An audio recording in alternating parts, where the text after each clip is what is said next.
At the beginning of 1999, two game developers named Min Lee and Jess Cliff wanted to create a game centered on the conflict between terrorism and counter-terrorism. Eventually, they decided to create a mod for the recently released game Half-Life. On June 19, 1999, the first public beta was released, and the gaming community absolutely loved it. So much so that the two developers didn't even have to make any maps themselves, because right from the beginning, fans would simply submit their own through the official website. Popular fan-created maps like Dust, Siege, Nuke, among others, became essential parts of the game's early development. In other words, Counter-Strike was a major success. Valve, the creators of Half-Life, quickly took an interest in the mod, and by beta version 4 began assisting the developers. By the end of 2000, Valve had actually hired the developers and released Counter-Strike as a standalone game. The franchise quickly grew in popularity to become one of the most popular first-person shooters on the market.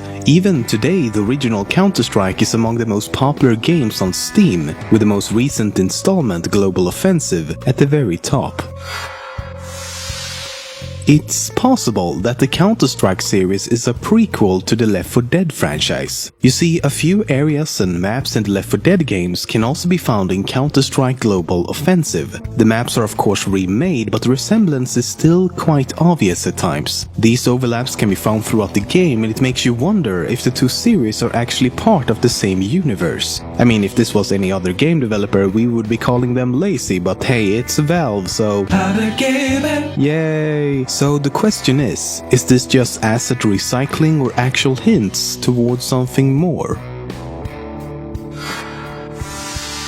Much like the arcade version of Half-Life 2, Counter-Strike Neo is the arcade version of Counter-Strike. Released sometime in 2003, the game is only available in Japan and is some form of futuristic shooter with cyborgs and anime-looking characters and yeah, basically a reskinned version of the game made to appeal to a Japanese audience. 3 other spin-off titles has been made as well, titled Counter-Strike Online 1 and 2 and Counter-Strike Nexon Zombies.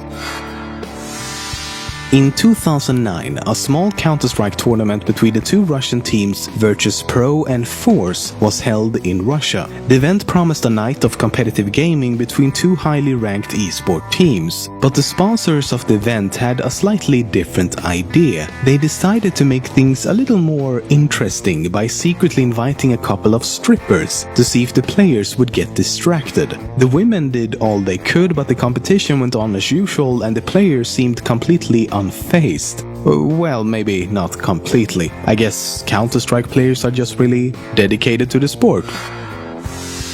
The names of some of the bots in the games are actually named after real people. For example, on hard difficulty, there's a bot named Gabe as a homage to Gabe Newell. There's also a bot named Dave after the creator of maps like Dust, Dust 2 and Cobble. In expert mode, 2 bots can be found named Min and Cliff as a reference to the original developers. On normal, there's a bot named Chris, who's named after the creator of maps like Aztec, Inferno and Frantic. Has a player in a game ever made you so angry that you wanted to actually kill that person in real life? Back in 2010, a man in France decided to play some Counter-Strike. One particular match ended with him being killed in a knife fight. The man got so angry by this that he decided to spend the next 7 months tracking this guy down. When he finally found out who he was and where he lived, he traveled to his house, and when he opened the door, he stabbed him in the chest with a knife. Luckily for the victim, he missed his heart by a few centimeters, so he survived the attack. But seriously, how do you go 7 months without thinking, you know what, maybe I'm overreacting here, maybe I'm just overreacting a bit, maybe I should think this through? No? 7 months still doing this? Okay. On the highly popular map Dust 2, you can find this piece of graffiti that reads Goose. This isn't exactly a secret since the area is often referred to as just Goose. But not everyone knows why, though. Goose is actually a reference to one of the creators of the original mod, Min Lee, whose online nickname is Gooseman. In 2007, a student at the school in Texas was suspended simply because he created a Counter-Strike map based on his school. This happened in the wake of the Virginia Tech shooting where 32 people were killed. Because of the heightened sense of fear caused by this, schools around the country were on high alert for any suspicious activity. So when teachers realized that a student had created a level in a game where the objective is to fight terrorists and planting bombs, things got out of hand pretty quickly. Police got involved and it was seen as some sort of minor act of terrorism, but the boy was never actually arrested. He was, however, kicked out of the school and was forced to transfer to a new one, all because of some poor timing and a harmless map in a video game. All the radio commands and dialogue heard in each installment Bomb has been defused. Bomb has been planted. Go, go, go! Affirmative. Okay, let's go.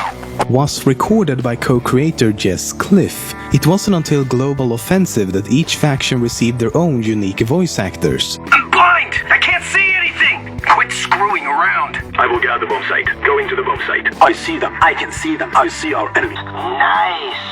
Nice shot, man! Thus replacing most of the originals. But not all, though. For example, the final messages like Terrorists win. or Counter-terrorists win. still remain.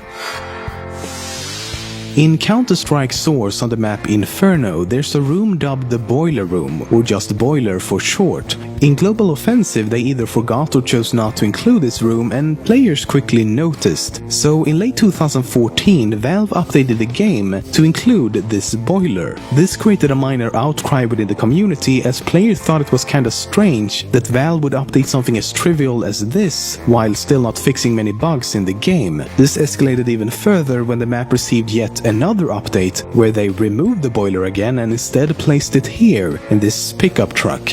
This turn of events quickly turned into a sort of running joke or meme, if you will, and the boiler has since been found on other maps as well.